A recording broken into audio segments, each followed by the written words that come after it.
Right then, let's get into the player ratings. I'm going to go through each player. I'm going to give you a little bit of context analysis on how they did, what they didn't do, some of the data behind the performance, starting, as we always do, with the goalkeeper, Selhurst. Now, it was a pretty solid, composed performance. He is looking way more experienced than both his age and appearances suggest. He made 2 saves, claimed his box well, shown confidence with the ball at his feet. We saw 28 out of 37 accurate passes, 14 successful long balls. He is fast becoming a real asset to this system. He gives us the duality of being fine playing out if he needs to. He can take it on his left or his right, which is a massive tool that we can use. But his long ball accuracy is fantastic, and he has quickly established himself as a real good first choice option for us. The shot stopping numbers shown that he prevented not a huge amount of goals, but a decent little amount of XG. He stopped Palace running away with it in the first half. His distribution under pressure was good. Overall, did his job, didn't make any mistakes, couldn't do much with a penalty, even though he got 2 bites of the cherry. 7 out of 10 performance. The holidays are here, which means it's time to give the gift of smoothness. Whether you are shopping for your partner, your brother, or yourself, we don't judge. Manscaped's Performance Package 5.0 Ultra is the ultimate upgrade for your nutsack. Just because nothing says happy holidays like a perfectly groomed cock and balls. From trimming to freshening up, this all-in-one grooming kit keeps you clean, confident, and ready for any festive occasion. You can even tie mistletoe to it. I'm not going to judge you. So go ahead, unwrap confidence this season with Manscaped. Head over to Manscaped and join 13 million men worldwide who trust Manscaped. Use the code Howson for 25% off your entire order. Now, it is an all-in-one grooming kit. The Performance Package 5.0 Ultra is your ultimate holiday helper, taking care of everything from below-the-waist maintenance to taming those rogue nose and ear hairs. Think of it as your seasonal survival kit, keeping you clean, confident, and ready to dominate cuffing season and all the festive gatherings ahead. The Lawnmower 5.0 Ultra Groin and Body Hair Trimmer is the star of the holiday grooming lineup. Lawnmower 5.0 Ultra delivers precise, smooth trimming every single time. It is reliable, it is efficient, and it is ready to perform whether you're prepping for a holiday date night, the office party, or just staying fresh for family gatherings. Bit weird, but okay.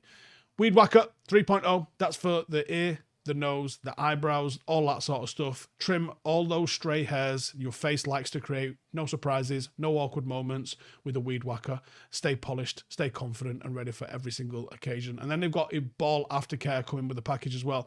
After a close shave, give your most precious ornaments some much needed TLC with a Crop Soother, which is ball aftershave lotion, and Crop Preserver, which is anti-chafing ball deodorant, which will keep you fresh and comfortable and ready to slay all day. You even get a couple of free gifts in there as well. The Performance Package 5.0 Ultra doesn't just stop at grooming essentials. It comes with 2 holiday bonuses. You've got the Boxers 2.0 in the colourway Midnight Bravo and the Shed 2.0 toiletry bag.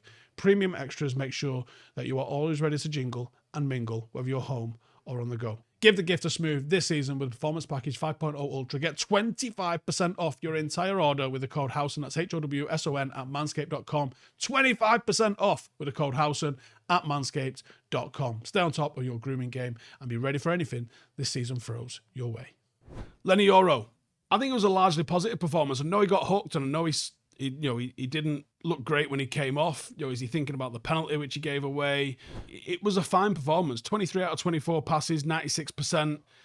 That's what Amorim wants him in the back line for. He intercepted a couple of dangerous passes. He looked composed in tight moments.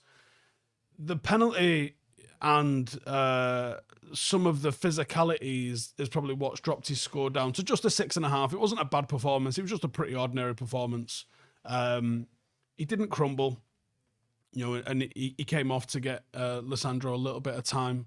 Mazraoui. Give Mazraoui an opportunity to play. And I don't think there's an issue there, to be honest. I think it was, as we said in the pre-match, sometimes he makes centre-half subs. And, I could see him going with Mazraoui in that game, and he went with Yoro. I think it was an okay performance. Dalot, 8 out of 10.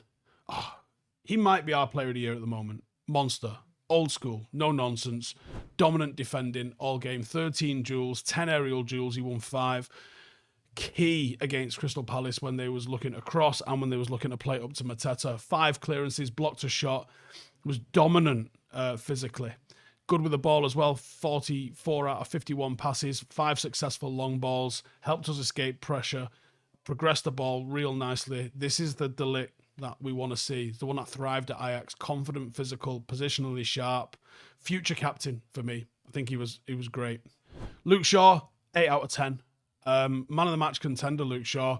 Strong defensive performance, 8 clearances, 3 interceptions, 3 defensive actions in the box, goal-saving challenges. Palace could have been out of sight without him. And offensively, he gave us quality and width. He was getting forward quite a lot of it as well. 10 crosses, 6 of which was accurate.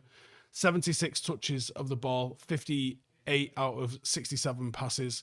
He was reading danger. This is World Cup year Luke Shaw, I think. One of the best games we've seen from him in a long time.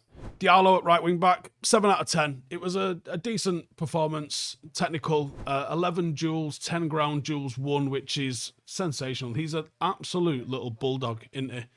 21 out of 28 passes, made 2 key passes, 3 dribble attempts, only 1 successful. He pressed well. He worked hard defensively with 3 clearances and 2 tackles. He just didn't create a decisive moment and didn't manage to get himself on the score sheet, but 7 out of 10. Bruno, 7.5 out of 10. One of those games where he does the unglamorous work, doesn't get enough credit for it. 4 key passes, kept United ticking, 34 out of 41 passes, attempted 9 crosses, only 2 of which were accurate. But defensively, he worked hard. 9 defensive actions, 2 interceptions, 2 tackles, 3 blocks. Real leadership and intensity were needed from him, and he delivered that. So 7.5 out of 10. Casemiro quietly had a real important game again. 0.63 XG. He was involved in attacking moments, still doing the dirty work defensively. 36 out of 45 passes, won 15 duels. 15 duels. He contested. He won 7, 9 ground duels, 3 tackles. Wasn't dribbled past once. 5 long balls, constantly providing width and vertical passes through the middle when we needed it. He was still a little bit leggy at times, but United have to find a way to get someone in that can replace him. Dalot, probably a 7 out of 10 for Dalot. It was a chaotic performance from him, as it tends to be. He was involved in 11 duels. He won 8. So there was real fight to what we saw from him, especially in the second half. His passing was a little bit loose, 25 out of 36, but defensively he was committed. 5 defensive actions, 3 clearances. Going forward, he gave us width, he overlapped. The end product wasn't there, but there was intensity and there was battle, and sometimes that's what wins games. Mbuemo, he had a couple of decent shots, 2 on target, 1 big chance missed. Wasn't as involved in either volume of passing or quality of passing. 14 out of 21, 67%. He attempted 3 dribbles, again only 1 success, showing how tight and compact that Palace defence was, that him and Ahmad weren't really getting through. But his pressing was fantastic and he was forcing Palace centre-halves backwards. He was a problem, but he wasn't quality today. So 6.5 out of 10. It probably one of the worst games he's had, and it was still a pretty ordinary game. So tells you how good he's been for United, that, I think. Mason Mount, I'm going to say 7 out of 10. It was a good performance. He got a goal. He come away with a very confident, purposeful display. Probably one of the better ones that we've seen from him in a United shirt. 30 out of 38 passes, 3 dribble attempts, 2 successful. Real graft defensively. Constantly found pockets in between Palace's midfield and defence. The free kick was fantastic, pure technique. And he was involved in transitions all game. That version of Mason Mount plays a lot more often. Joshua Zirkzee, 8 out of 10. The goal alone gives him a high rating because the XG on it, 0.03, a ridiculous volley from an angle that no one should be shooting from, changed the complete flow of the game. But beyond the finish, he was involved heavily in duels. 15 duels, he won 8. 11 aerial duels, he won 6, giving United a real outlet and showing intent, and that matters sometimes. 22 out of 33 passes, he did link play. There were still some sloppy balls that got away from him. Wasn't technically perfect, scored when it mattered, and for a striker, that is the point. In terms of the bench then, nobody really had much time to get anything done. It was nice to see Lisandro Martinez, but it's a 6 out of 10. He got 8 minutes, only 1 out of 3 passes.